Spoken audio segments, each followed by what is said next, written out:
Hi, thank you for joining me today. We are going to talk about a simple way to maintain weight loss and to lose excess body fat. This is such an underrated method, and I'm very passionate about this because I'm very much into physical health, both from my personal experiences and how I am care about the world's health and society.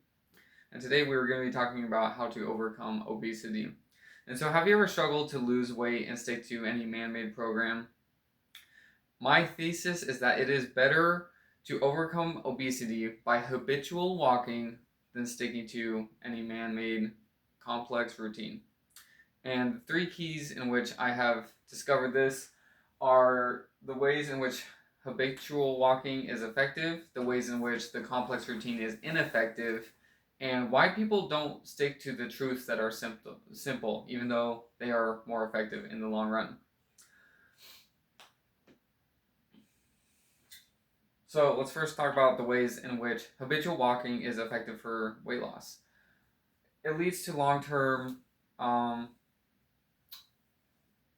satisfaction as in comparison to the short-term result. And the reason why habitual walking is better is because when you do something that is a habit, you build that habit, that is something that you learn to do for the rest of your life. When you do a program, it is only for the selected period of time that you are submitting yourself to that program or to whoever is teaching that program. Once the program is done, people seem to forget the stuff that has helped them lose weight in the first place. But if it's a habit, it's deeply built into you and your way of living, and that will produce long term results. The second thing is that walking is natural and low impact. Walking has been the most effective way to maintain your weight since the days that were created. And it is very underrated in today's culture when there's so many alternatives such as like going to the gym and lifting weights and all these things. And while that is helpful for weight loss as well, it's not nearly as effective as walking. We were created to walk, and we weren't created for sitting in chairs and um, sitting around all day. And because it's low impact, it's good for your joints, whereas other things, even running, could be worse for your joints. Even though it could speed up the process of losing weight, it's worse for your joints than walking is. And the third point is that natural lifestyle is true to how we were created. When God created Adam and Eve, He created them to work and function in a certain way. And what happens is whenever we try to do something that's outside of how we were created, it leads to dysfunction. And we see many results of this in today's day and age. So it's the same thing when it comes to our physical health as well. When we try to use man made programs, man made resources to get healthy, it often distorts the way that we were meant to be. And from the heart.org, it says that people who've lost weight and maintained it, 98% of people have claimed that this was due to habitual dietary habits, and 94% of people claimed that this was due to increased physical activity, aka implementing habitual walking into their life. Now I want to talk about the way in which the complex strategy is ineffective, and this is what a lot of people don't talk about. People are so big on why it's so important to have a program or a plan, but it's problematic because one is too complicated when it's not meant to be that complicated. When you overcomplicate things, now you are stressing the mental aspects of your health as well as the physical. When it's already physically challenging, you don't need to add the extra stress of thinking about it too much or coming up with a plan or taking the time and energy to make time out of your day to do this. When in reality, we have the natural resources that we can do and implement at any time of the day, especially if we're walking. It also suggests that losing weight is harder than it really is. And while many people may disagree with this and that losing weight is hard in general, which I don't disagree with, but the point is that you don't need a program, you don't need a physical trainer to lose weight. All you need is the ability to walk and move around, really. And you need you have to not be lazy and actually make sure that you are doing that. Programs are for consumeristic profit, not for the needs of the beneficiary. Now, this is what people especially don't talk about. As it was 10, 20 years ago, you see people with the like best looking abs who are promoting their content and saying this program works, and people are still um, believing this garbage today. They are seeing people who look very healthy. Who knows if they've taken steroids or done something else like that? And people are just buying it. And in reality, they are trying to sell you on something. They are trying to sell you on a program. They're trying to get you to watch their content to get more views, or they're trying to um, make some money and use their program to their advantage. And you often wonder why people who lead these programs don't actually teach you how to do it, but they often want to lead you through it.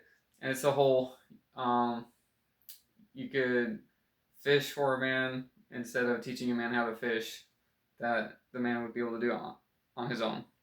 And it's the same kind of issue, which is that they don't want you to know how to fish. They want you to come to them to fish because they gain something from that.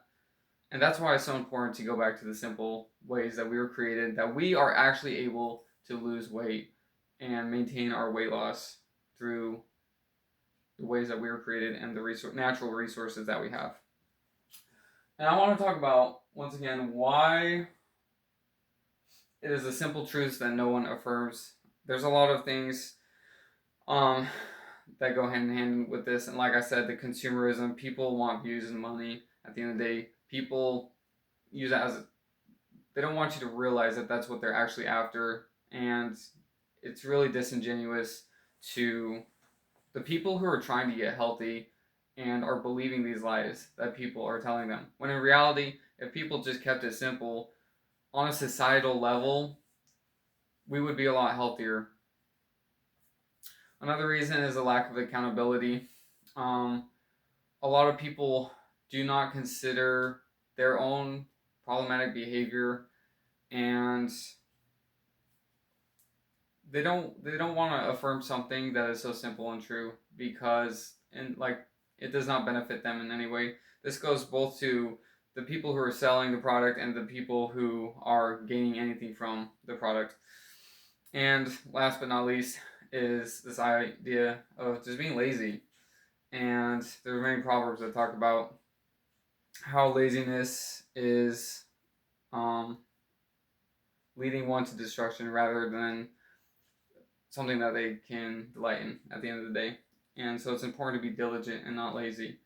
And as John Piper puts it, the biggest reason for obesity is because people are lazy a lot of the times. They don't actually go out and do these things and these physical activities when that could help prevent obesity in the first place. And so that is very important and underrated. The CDC says that setting unrealistic goals such as losing 20 pounds in 2 weeks can leave people feeling frustrated and defeated. And I would just want to stress again once that the simple truth is what people need to hear. When we make it more complicated, when we make it harder than it really is, then people get stressed out by the goal that seems unachievable. And so it's important to reduce it to the thing where it started, the basis, the foundation of physical health, which is not being lazy and walking, simply enough. And I want to talk lastly about how I have benefited from this as well. I used to walk to work and back, and even though I was eating quite a bit of food, I never gained too much weight. I never have really struggled with obesity, which I think qualifies me to talk about this. And a lot of people like to chalk it off to, my metabolism or anything like that. But in reality, I put in so much effort to make sure that my habits are leading to a healthy lifestyle. And it's the most underrated reason that people don't ever talk about, which is because they want to, once again, sell this program or sell this diet plan or focus on this. And while those can help, they're usually temporary. Ultimately, it comes down to the habits that I put in place walking to work and back. Another example is like my family and I went on a trip to Washington D.C.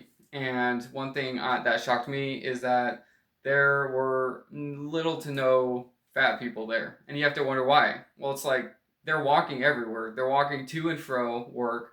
They're walking to the trains, the trains, walking where else they need to go, and that's it. They're not fat. It's that simple.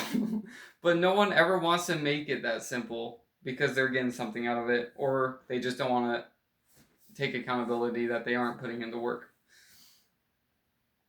And so I benefited once again from keeping it simple and not overcomplicating this. And whenever I have tried a program, I myself struggle to maintain the program. I get annoyed at the program. I don't find the right time of the day. I don't want to do the exercises to the complete process. And so ultimately, the only thing that has worked is habitual walking. And so basically, a simple solution is eat less and walk more.